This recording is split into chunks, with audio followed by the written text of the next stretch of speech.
Hello students, और कैसे हैं आप। देखिए, आज का ये जो वीडियो है इसमें लेक्चर 26 क्लास 12 से रिलेटेड है। और आज इस वीडियो में जो टॉपिक है डिफरेंशिएशन ऑफ इम्प्लिसिट फंक्शंस। आज मैं आपको इम्प्लिसिट फंक्शंस का डिफरेंशिएशन हम कैसे करते हैं उसके बारे में समझाएंगे। ठीक है, तो देखिए, पहले इसको समझाने से पहले मैं कुछ और बताना चाह रहा हूँ। अभी तक हम कैलकुलस के अंदर जो डिफरेंशिएशन जो करते आ रहे हैं वो सारे फंक्शंस एक तरह से एक्सप्लिसिट फंक्शंस थे। मींस इस टाइप का फॉर्म था फंक्शंस का, y is equal F of x. इस टाइप के फॉर्म के सारे फंक्शंस थे। जैसे मैंने फंक्शन लिया कोई y is equal x square plus 2x plus sine x, ऐसा कोई फंक्शन था तो हम इसका डिफरेंशिएशन कर देते थे बहुत इजी।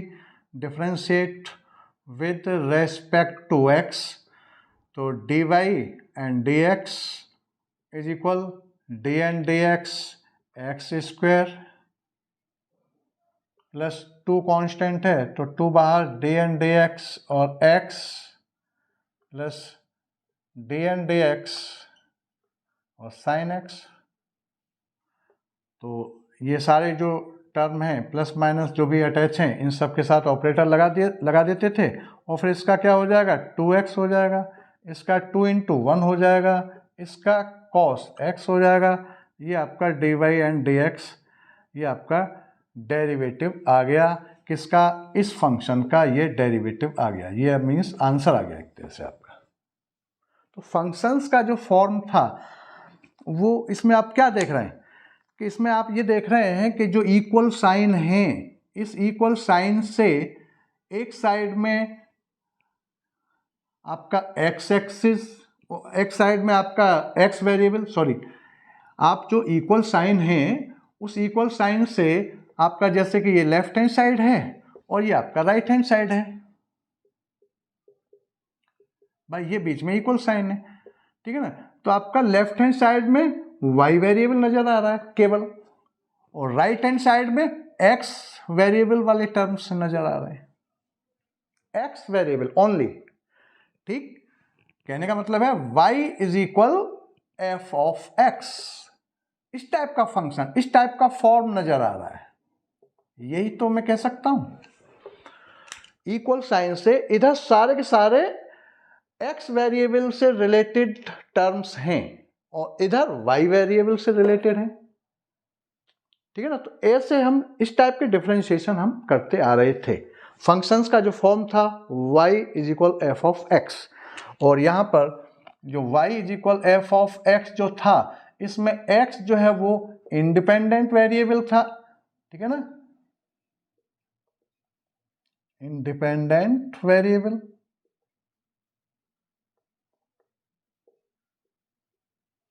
और y जो है, y क्या था? डिपेंडेंट वेरिएबल था।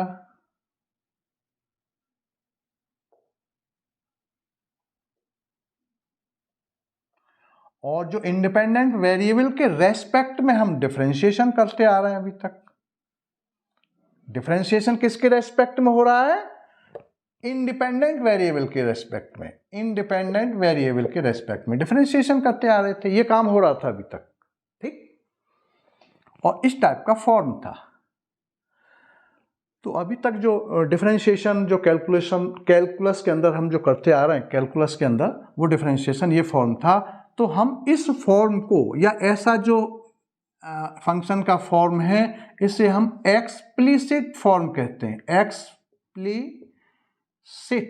फॉर्म या एक्सप्लिसिट फंक्शंस, ठीक है ना, एक्सप्लिसिट फंक्शंस कह सकते हैं हम इसको, फंक्शंस। अभी तक हम एक्सप्लिसिट फंक्शंस का डिफरेंशिएशन करते आ रहे थे। अब क्या होगा, अब इसके बाद हम क्या करने जा रहे हैं इस वीडियो के अंदर, मैं किसका? इम्प्लिसिट फंक्शंस का डिफरेंशिएशन करने जा रहा हूं। अभी तक जो हम कर रहे थे एक्सप्लिसिट फंक्शंस का, मतलब एक्स एक्स वाले टर्म एक साइड में, वाई वाई वाई वाले टर्म एक साइड में, वाई वेरिएबल एक साइड में था, एक्स वेरिएबल सारे एक साइड में थे, मींस सेपरेट हो रहे थे इक्वल साइन से। ठीक है, इसको हम एक्सप्लिसिट फंक्शंस कहते हैं इस टाइप के। तो ये सिंपल होता चला आ रहा था। अब हम क्या करेंगे, इम्प्लिसिट फंक्शंस का डिफरेंशिएशन करना सीखेंगे। और वो इम्प्लिसिट फंक्शंस कैसे होते हैं? इम्प्लिसिट फंक्शंस किस टाइप के होते हैं? उनका जो फॉर्म होता है वो ऐसा रहेगा, form f x y is equal 0। F x y is equal 0, इस टाइप का फॉर्म रहेगा उसका इम्प्लिसिट फंक्शन का। मींस एक्स एंड वाई दोनों एक साथ रहेंगे, ऐसा फॉर्म रहेगा। ठीक है ना, सेपरेट नहीं किया जा सकता उनको। जैसे यहां पर सेपरेट है, इक्वल साइन है, इधर वाई वाला टर्म है, इधर सारा एक्स वाला टर्म है। ऐसा इम्प्लिसिट फंक्शंस के अंदर, इसमें इम्प्लिसिट में ऐसा पॉसिबल नहीं है। जब हम x वाले टर्म, x वाले टर्म राइट हैंड साइड में, y वाले टर्म लेफ्ट हैंड साइड में न कर सकें, ऐसे फंक्शंस इम्प्लिसिट फंक्शंस कहलाते हैं। हम सेपरेट न कर सकें वेरिएबल को, x को एक साइड में कर दिया, y वाले टर्म्स एक साइड में कर दिया, ऐसा पॉसिबल न हो, ऐसे फंक्शंस इम्प्लिसिट फंक्शंस कहलाते हैं। और उनका फॉर्म ऐसा होता है। और इसका डिफरेंशिएशन कैसे करते हैं वो हम अब आपको बताएंगे। ठीक है ना, तो अभी तक हम एक्सप्लिसिट फॉर्म का डिफरेंशिएशन कर रहे हैं। ठीक है ना, अब हम इम्प्लिसिट का करेंगे। इसका फॉर्म ऐसा होता है। अब देखो जैसे कैसे, मैं इसका एग्जांपल ले रहा हूं। जैसे क्वेश्चन, एक इक्वेशन ले लेते हैं, जनरल इक्वेशन, जैसे कि ए एक्स स्क्वायर, मैं एक इक्वेशन ही ले लेता हूँ इस फॉर्म का। ये जो स्टैंडर्ड फॉर्म है, इसका हम एक एग्जांपल भी ले लेते हैं। A x square plus b y square plus 2h x y plus 2g x plus 2f y plus c is equal 0। देखिए जरा, ये इस फॉर्म से मैच कर रहा है कि नहीं कर रहा है? देखें जरा, f x y is equal 0, ये एफ एक्स वाई की जगह पर ये पूरा एक्सप्रेशन इज इक्वल 0। क्लियर? अब आप यहां देख रहे होंगे कि देखो यहां एक्स वाला टर्म ए एक्स स्क्वायर एक्स वाला टर्म है, देखो यहां बी वाई स्क्वायर यहाँ वाई वाला टर्म है, फिर यहां पर एक्स वाई इसमें दोनों मिक्स हो गए, या फिर एक्स वाला हो गया, फिर ये वाई वाला हो गया, मीन्स मिक्स हो रहे हैं। और हम इनको एक्स से वाई को सेपरेट अलग कर भी नहीं सकते। तो ये जो है ना, ऐसा एक्सप्रेशन इम्प्लिसिट कहलाता है, इस टाइप का। तो अब हम इसका डिफरेंशिएशन कैसे करते हैं उसको जरा समझ लें। चेन रूल और जो भी कुछ है वो सब वो तो लगेगा ही इसमें, लेकिन कुछ बातें हैं जो उनको समझना जरूरी है। चेन रूल तो लगेगा ही, लेकिन चेन रूल तो लगना ही है, लेकिन कुछ और भी बातें हैं उनको समझना जरूरी है। देखें जरा, जैसे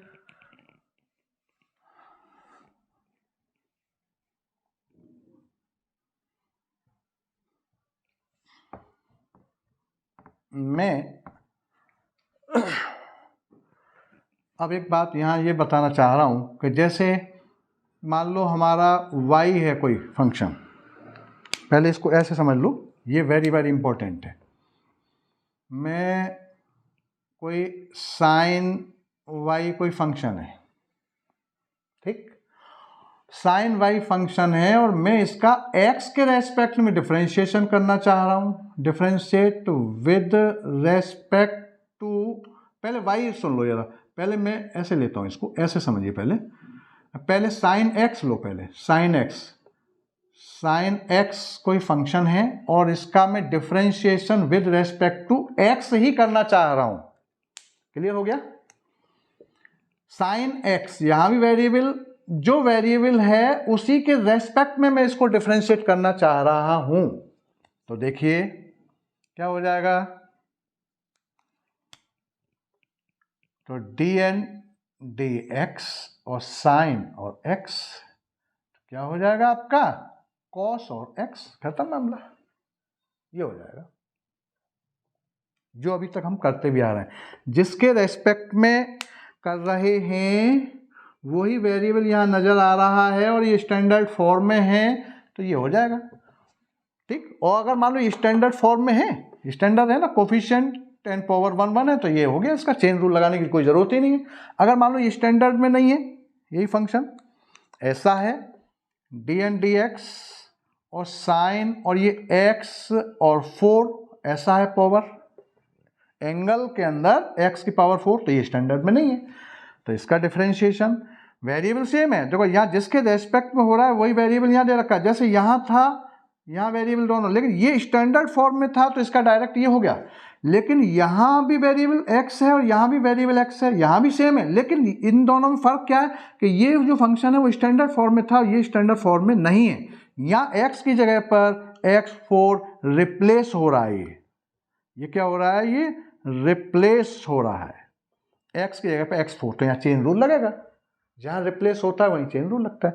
तो देखो इसका साइन x4 का साइन x4 का कॉस x4, साइन x4 का कॉस x4 हो जाएगा, लेकिन x4 का कहाँ हुआ, इंटू dn dx और x4, तो ये हो जाएगा आपका x4 का हो जाएगा 4x³ आगे लिख दिया और cos x4। ये चेन रूल से जिसका जो रिप्लेस हो रहा है उसका डेरिवेटिव इंटू करके एक बार और निकालते हैं, तो 4x4 का 4x³ ये आगे लिख दिया, ठीक। वेरिएबल सेम है, यहाँ स्टैंडर्ड फॉर्म में वेरिएबल यहाँ भी सेम है, यहाँ स्टैंडर्ड फॉर्म में नहीं है, तो यहाँ चेन रूल के साथ ही हो गया, क्लियर हो गया। अच्छा, अब मान लो यही चीज ऐसा हो क्वेश्चन कि यहाँ y हो, यहाँ साइन हो, यहाँ साइन और ये y हो, मैं और लिख देता हूँ, इसको ऐसे लिख देता हूँ, और देखो यार साइन और ये y है और मैं इसका differentiate with respect to x कर रहा हूं, फंक्शन y में है और स्टैंडर्ड फॉर्म में है, ये भी है, देखो y का कोफिशिएंट 10 पावर 1 है, क्लियर, साइन y और डिफरेंशिएट x के फॉर्म में कर रहा हूं, तो इसका d एंड dx और साइन y, देखिए जरा, तो साइन y का कॉस y तो होगा। अब आप ये कहेंगे कि अब इसका आगे बस हो गया, ये तो खत्म हो गया, कॉस y होगा, y कॉस y तो होगा, साइन y का कॉस y तो होगा, तो अब आप ये कहेंगे बस हो गया, ये तो खत्म हो गया, नहीं। अब आप ये कहेंगे ये तो स्टैंडर्ड फॉर्म में है ना, ये कोफिशिएंट और इसका पावर y का, और ये तो स्टैंडर्ड फॉर्म में, तो इसका तो इतना ही होगा, नहीं ऐसा नहीं है। यहाँ ऐसा क्यों नहीं है, क्योंकि यहाँ वेरिएबल जो है ना, यहाँ x के रेस्पेक्ट में हो रहा है और किसका हो रहा है, y का हो रहा है, तो यहाँ स्टैंडर्ड फॉर्म में एक तरह से इसको हम नहीं कह सकते, और इसको हम ये कह सकते हैं कि यहाँ x की जगह पर y रिप्लेस हो रहा है, यहाँ पर x की जगह पर भाई जिसके रेस्पेक्ट में कर रहे हैं वहाँ x की जगह पर यहाँ क्या है, वेरिएबल y है, तो साइन y का तो कॉस y हो गया, इंटू dn dx और y, इस y का और करना है, ये इसको ऐसे लिखा जाएगा, तो क्या हो जाएगा ये, अब इसको मैं क्या लिख दूंगा पूरा, इसको लिखने का शॉर्टकट मतलब cos y into d y को इसके साथ dy एंड dx, ये इसका डेरिवेटिव ये होगा, क्लियर हो गया। साइन y का cos y और फिर y का और होगा, स्टैंडर्ड फॉर्म में है, आप ये कहेंगे कोफिशिएंट और पावर 1 तो है यहाँ, लेकिन वेरिएबल जो है वो रिप्लेस हो रहा है, वेरिएबल चेंज हो रहा है, इसलिए हम y का एक बार और यहाँ पर शो करेंगे ये, और उसको शो करना कुछ नहीं, dy एंड dx लिखना उसकी जगह पर, ठीक। ये y जो है कोफिशिएंट, पावर एंड कोफिशिएंट वो तो है, स्टैंडर्ड में था तो cos y हो गया, लेकिन y जो है x की जगह पर, जिसके यहाँ डिफरेंस क्रिएट हो रहा है भाई, जिसके रेस्पेक्ट में है x, वो अगर यहाँ भी x होता तो यहाँ ये चल जाता, ऐसा होता कि साइन x और dn dx ऐसा होता, और ये स्टैंडर्ड फॉर्म में तो cos x, ये हो जाता, क्लियर हो गया। x और x ये दोनों स्टैंडर्ड में तो cos x, और यहाँ भी ये स्टैंडर्ड, लेकिन यहाँ x के रेस्पेक्ट में y है तो cos y इंटू फिर y का dy एंड dx, ये याद रखना है,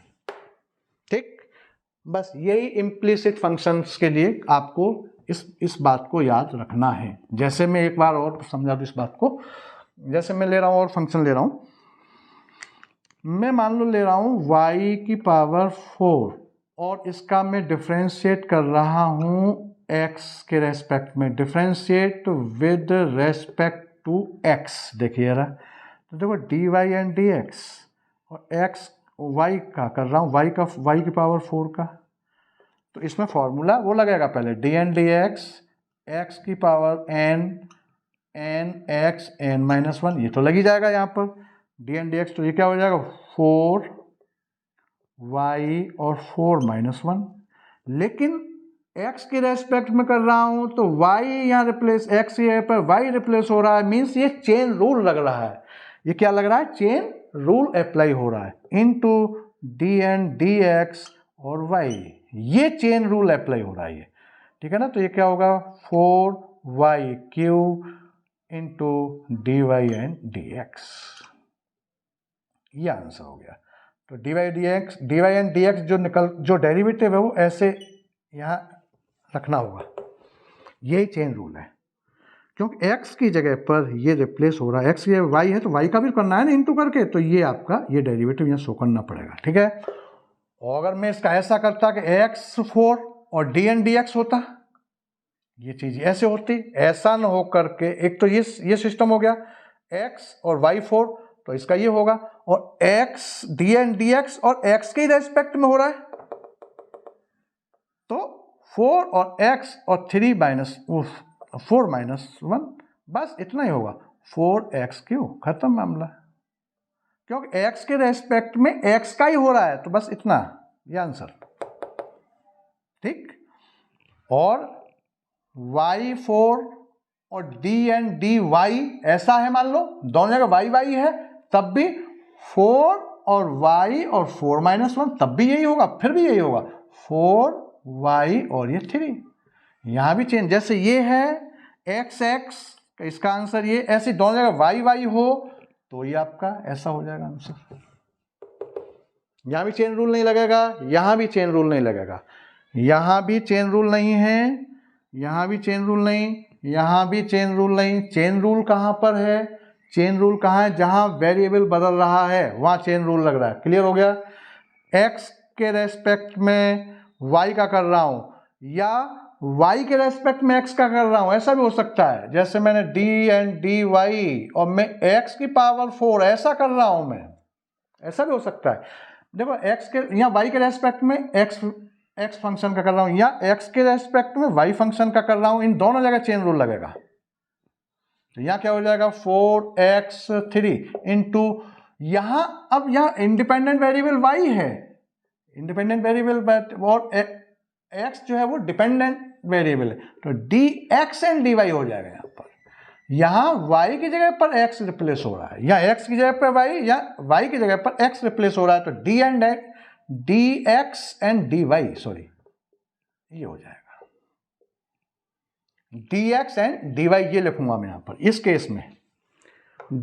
y के रेस्पेक्ट में x फंक्शन का कर रहा हूं तो 4x³ और y के रेस्पेक्ट में हो रहा है किसका? x का, तो dx, x ऊपर, ये यहां पर डिपेंडेंट वेरिएबल है और यहां y अब यहां पर इंडिपेंडेंट वेरिएबल है, ठीक। dx एंड dy ऐसे लिखा जाएगा। और यहां देखो ये इसका, ये दोनों जस्ट अपोजिट है, यहां d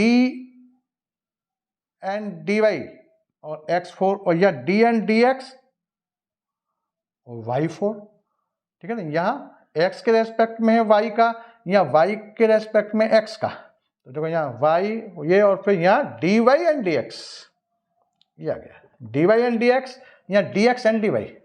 जब वेरिएबल बदलते हैं तो ये रखना है, और वेरिएबल जब नहीं बदलते, जैसे x के रेस्पेक्ट में x का ही कर रहा है, तो यहाँ चेन रूल नहीं लगेगा। y के रेस्पेक्ट में y का कर रहा हूँ तो ये बस ये आंसर, यहाँ कोई डेरिवेटिव ये वाला सिंबल यहाँ भी नहीं आएगा, नहीं यहाँ आएगा, यहाँ चेन रूल नहीं, यहाँ भी चेन रूल नहीं, और यहाँ बदले हैं तो यहाँ चेन रूल, यहाँ चेन रूल। क्लियर हो गया होगा। अब देखिए जैसे कुछ क्वेश्चंस लेते हैं हम। तो ये इम्प्लिसिट फंक्शंस में ये सब काम किया जाता है। अब देखिए जरा, जैसे मैंने अभी एक इक्वेशन ली थी, क्या लिखा था मैंने कि ax square plus b y square plus 2hxy plus 2gx plus 2fy plus c is equal 0। ये जो फंक्शन है ये इम्प्लिसिट फॉर्म है। देखो f x y is equal 0, इससे मैच कर रहा है कि नहीं, इस फंक्शन से ये मैच कर रहे हैं कि नहीं दोनों। ये एक जनरल फॉर्म है इसका एक्स वाई। देखो x y x y x y, इस ऐसा नहीं किया जा सकता कि इस इक्वल साइन से मैं इसको एक्स वाली टर्म इधर रख दूं, लेफ्ट हैंड साइड में वाई वाली टर्म राइट हैंड साइड में, दोनों को सेपरेट इक्वल साइन से एक साइड में एक्स के टर्म एक साइड में वाई के टर्म, ऐसा इसको फंक्शन को नहीं किया जा सकता। इसीलिए हम इसको इम्प्लिसिट फंक्शन कहते हैं। ठीक, इस फॉर्म, ये इसका स्टैंडर्ड फॉर्म ऐसा रहता है। अब इसका डिफरेंशिएट करना है, तो differentiate with respect to x दे रखा होगा, वो आपको दे रखा होगा क्या निकालना है, फाइंड, ऐसे दे रखा होगा फाइंड, ये कोई फंक्शन दे रखा होगा और फाइंड dy एंड dx ऐसे कह रखा होगा, या फाइंड जो कह रहा है वो फाइंड dx एंड dy ऐसे भी कह सकता है वो। मतलब x के रेस्पेक्ट में फाइंड करा है या y के रेस्पेक्ट में फाइंड करा है, वो जो कहता है, जो कहेगा वो यहाँ मेंशन कर रखा होगा। ठीक है ना, मान लो मैं x के रेस्पेक्ट में इसको करना चाह रहा हूँ, ठीक है, तो इसे मिटा दो x के रेस्पेक्ट में। तो देखो x के रेस्पेक्ट में मैंने लिखा है यहाँ पर, तो देखो यार, तो देखो a, यहाँ पर a है, b है, और ये 2h है, और 2g है, और 2f है, और c है। ये सब क्या है, कांस्टेंट है, आर्बिट्रेरी कांस्टेंट है। ठीक है ना, क्यों, क्योंकि वेरिएबल यहाँ पर क्या है, x एंड y।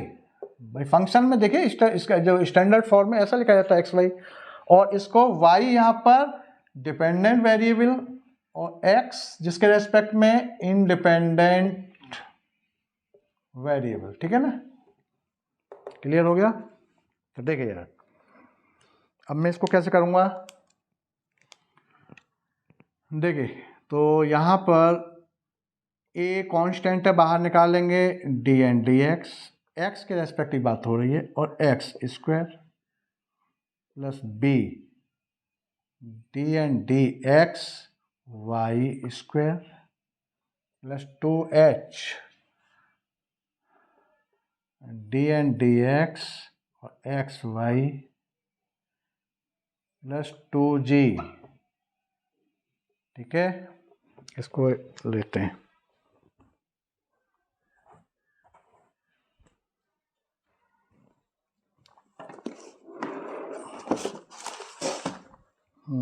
दूसरा कहाँ गया, चलो, ये डी एन डी एक्स और x और प्लस 2f। ठीक है, और ये डी एन डी एक्स और ये y और plus d n d x और c इज इक्वल 0। 0 का तो 0 ही रहेगा। ठीक है ना, differentiate with respect to x, both side भी लिख सकते हैं, बोथ साइड्स। ठीक है ना, तो यहाँ पर डी एन डी एक्स करोगे तो कोई फर्क नहीं है। ठीक है ना, 0 ही रहेगा। अब देखिए जरा, यहाँ x to the power n वाला फॉर्मूला लग रहा है, और देखो यहाँ अभी जो मैं बता रहा था सारी बातें, x फंक्शन का x के रेस्पेक्ट में ही हो रहा है, कोई चेन रूल नहीं। a और आपका 2x और 2 - 1, खत्म मामला, इतना ही रहेगा। x दोनों सेम वेरिएबल है, बस इतना करना है। यहाँ देखें जरा b, यहाँ x के रेस्पेक्ट में और y फंक्शन का कर रहा हूं मैं, तो पहले तो यही फॉर्मूला लगेगा 2y और 2 - 1, लेकिन y रिप्लेस हो रहा है, x की जगह पर y रिप्लेस हो रहा है, तो यहाँ पर d n d x into d n d x और y फंक्शन का और किया जाएगा। ठीक, ये यहाँ चेन रूल लगेगा। क्लियर हो गया। आगे अब ये 2h तो कांस्टेंट है ये भाई, ये सब कांस्टेंट है, ये सब कांस्टेंट है, इसका कोई मतलब ही नहीं। अब देखो यहाँ प्रोडक्ट रूल लगेगा, x और y दोनों क्या है, ये फर्स्ट फंक्शन ये सेकंड फंक्शन, दोनों प्रोडक्ट रूल में है। ठीक है, जब प्रोडक्ट दो वेरिएबल प्रोडक्ट में है तो वहाँ दो फंक्शन हो गए ना, तो चेन रूल लगता ही था। x के रेस्पेक्ट में कर रहा हूँ मैं, तो देखो जरा ब्रैकेट लगाइए, x सेम, y का और x के रेस्पेक्ट में dy एंड dx, ये लिखा जाएगा। फिर plus y same, d and dx और x, क्लियर।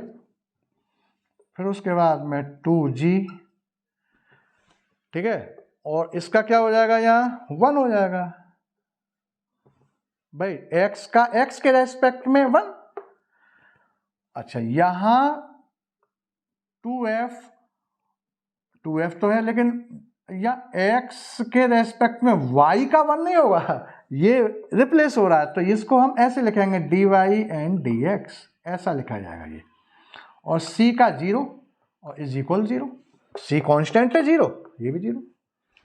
देखिए जरा, अब ये कितना बना, 2ax सॉरी 2x और प्लस का 2by और ये dy एंड dx, ऐसा ही साथ में चलेगा ये dy एंड dx, ठीक है। और फिर प्लस का, अब देखो यहाँ इसमें अंदर मल्टीप्लाई कर दो, 2hx और dy एंड dx, इसका अंदर ब्रैकेट को खोलेंगे और यहाँ पर देखो 2h और ये y, ठीक है, और x के रेस्पेक्ट में 1, खत्म मामला, ये तो खत्म हो जाएगा, 1 को लिखने की कोई जरूरत नहीं है। 2hy, x का x के रेस्पेक्ट में सेम वेरिएबल है 1, जहां सेम नहीं है वहीं चेन रूल लगेगा, वहां dy एंड dx हो जाएगा।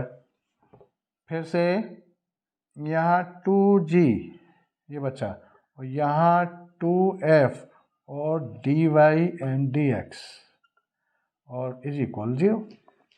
अब देखिए dy एंड dx कितने टर्म में, एक इसमें टर्म dy एंड dx आ रहा है, एक यहाँ आ रहा है, एक यहाँ आ रहा है, तो dy एंड dx कॉमन ले लो। कॉमन लेने पर देखिए जरा, तो ये क्या बचा, ये 2by प्लस 2hx और प्लस 2f, इसमें से dy एंड dx कॉमन आ गया, ठीक है।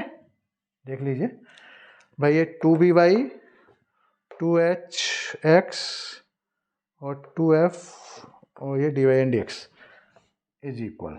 अब जो बचे हुए टर्म है उनको इधर ले जाइए, किधर, राइट हैंड साइड की तरफ ले जाइए, तो ये माइनस हो जाएंगे, माइनस का और ये ब्रैक 2 माइनस का ये हो जाएगा 2ax और ये वाला टर्म है माइनस 2hy और माइनस 2g, ये हो जाएगा। देखो ये वाला टर्म और आपका ये वाला टर्म और ये वाला टर्म, ये हमने इधर पहुंचा दिए उधर साइड में।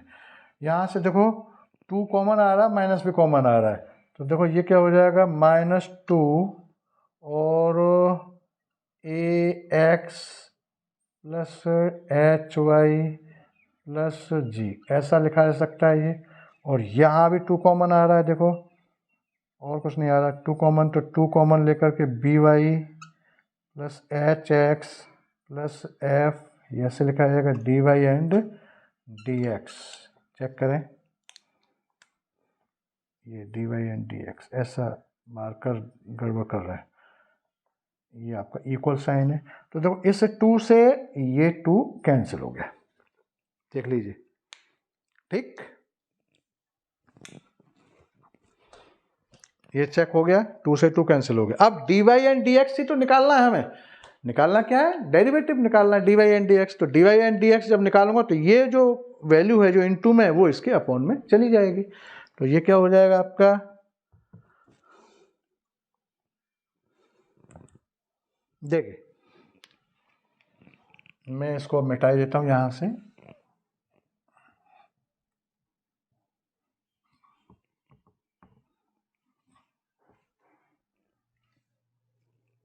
तो ये हो गया आपका, ये dy and dx is equal, ये पोर्शन इसके अपॉन में, तो ax plus h y plus g upon b y plus h x और plus f. This is final answer. ये डेरिवेटिव, तो ये डेरिवेटिव जो है ना, ये ऐसे हर बार बीच में ऐसे कॉमन आएगा, ये इस टाइप से ये कॉमन ही बनेगा ये, ठीक है ना। वो चेन रूल से dy एंड dx बनेगा, उसको कॉमन लेना है, कॉमन लेने के बाद में ये आंसर ऐसे dy एंड dx ही निकालना था और ये इसका डेरिवेटिव आ गया। ऐसे ये इम्प्लीसिट फंक्शंस के डिफरेंशिएशन करने हैं, ठीक है ना। इम्प्लीसिट फंक्शंस मीन्स जो सेपरेट न किए जा सकें, x वेरिएबल एक साइड में, y वेरिएबल एक साइड में न किया जा सके, वो इम्प्लीसिट फंक्शन है, उनका ये डेरिवेटिव ऐसे किया जाता है, उनका डिफरेंशिएशन ऐसे किया जाता है, ये डेरिवेटिव ऐसे निकलता है, ठीक है। आगे अब देखो, जैसे मैंने क्वेश्चन और ले रहा हूँ जरा,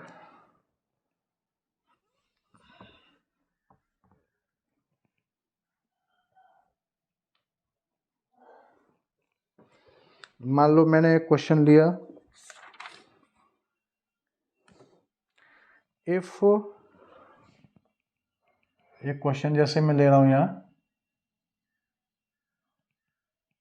इफ, एक minute, if x square plus 2xy plus a y square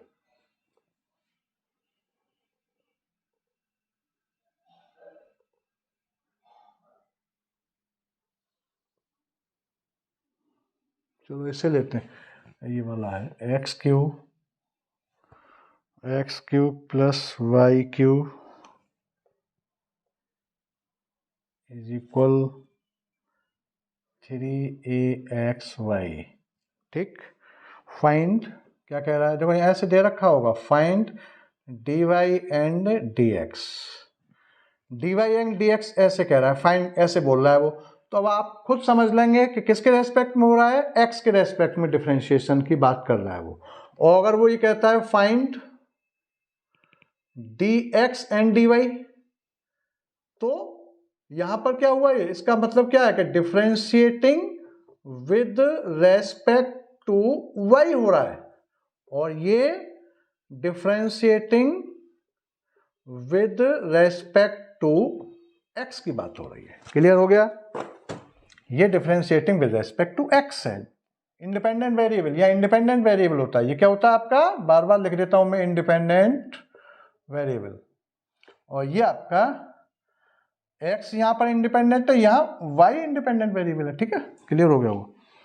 अब देखो ये सेपरेट नहीं है ना, देखो x वाला टर्म आ गया या y वाला आ गया, और इनको सेपरेट किया भी नहीं जा सकता है, ठीक है। अगर मैं y को इधर ले जाऊंगा, चलो मैं एक्स क्यू इज इक्वल, तो 3axy माइनस वाई क्यू ऐसा हो जाएगा। चलो ये x इधर अकेला आ गया, चलो ये सेपरेट हो गया, लेकिन यहाँ x फिर भी यहाँ बचा, सेपरेट नहीं हो रहा है, यहाँ y वाले टर्म में यहाँ x फिर से अंदर आ गया ये, ठीक है। तो ये इम्प्लीसिट है, तो ये कैसा फॉर्म है, कैसा, किससे मैच कर रहा है ये form, f x y is equal 0, ये इम्प्लीसिट का फॉर्म है, ये फॉर्म इम्प्लीसिट फंक्शंस का रहता है।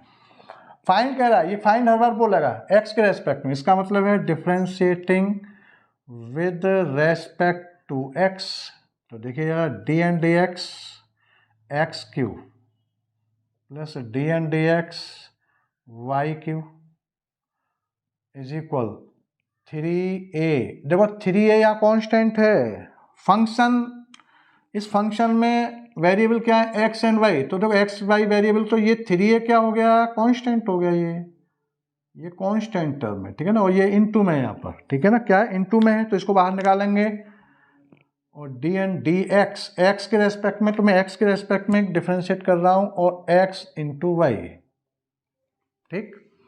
कौन सा फार्मूला लग रहा है, x⁴n वाला लग रहा है, कौन सा, ये वाला, d n d x standard form में है n(x(n-1), बड़ा इजी। तो क्या हो जाएगा 3x3-1, x के रेस्पेक्ट में x का ही हो रहा है, बस काम खत्म हो गया।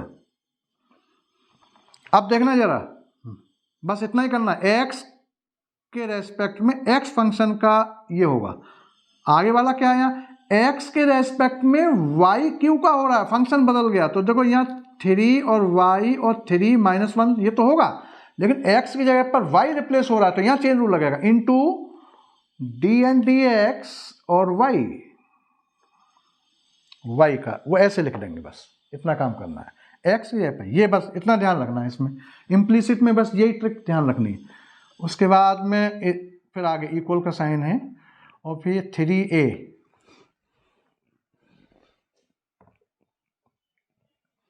देखो यहाँ फर्स्ट फंक्शन और सेकंड फंक्शन, यहाँ चेंज रूल लगेगा, इनटू का साइन आ गया, तो x सेम, और y का डी एन डी एक्स और y, फिर plus y and d n d x और x, ये प्रोडक्ट रूल, यहाँ क्या लगा, प्रोडक्ट रूल, इस फंक्शन में ये प्रोडक्ट रूल लगा, 3x² प्लस 3y², और देखो यहाँ फिर से ये ऐसे न लिख करके इसको मैं कैसे लिख दूंगा, ऐसे dy एंड dx, ये लिख देते हैं इसको, डी एन डी एक्स और फिर y ब्रैकेट में ऐसे न करके इसको ऐसे लिख दीजिए फिर, ठीक है ना।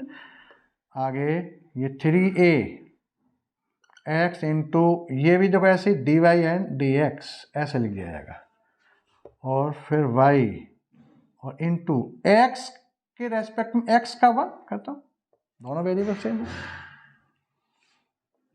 मल्टीप्लाई करें जरा इसका, तो देखो ये 3x² प्लस 3y² और dy एंड dx ये होगा, इज इक्वल, ये आपका 3ax और dy एंड dx, और अंदर 3a और y, ये हो गया।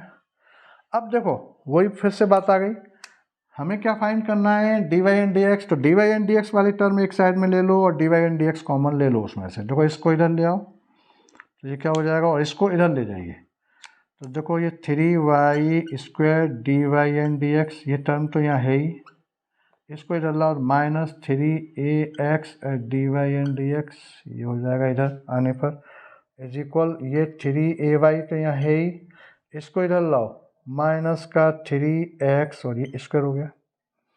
अब देखो यहाँ dy एंड dx कॉमन आ रहा है यहाँ से, ठीक है ना, dy एंड dx और dy एंड dx कॉमन आ रहा है, और देखो 3 भी कॉमन आ रहा है, ठीक। तो ये यहाँ मैं कह देता हूँ इसको, तो ये हो जाएगा, ये आपका, ये आपका जो जाएगा d3 और dy एंड dx, ये कॉमन आ रहा है यहाँ से, ठीक है ना। तो ये क्या बच्चा, y² और माइनस का ax, ये बच्चा भाई 3 dy एंड dx कॉमन लिया, तो y² और माइनस का ax, ये बच्चा इज इक्वल, देखो यहाँ से भी 3 कॉमन आ रहा है, ये और ये 3 कॉमन आ रहा है, 3 और ये आपका ay माइनस x²।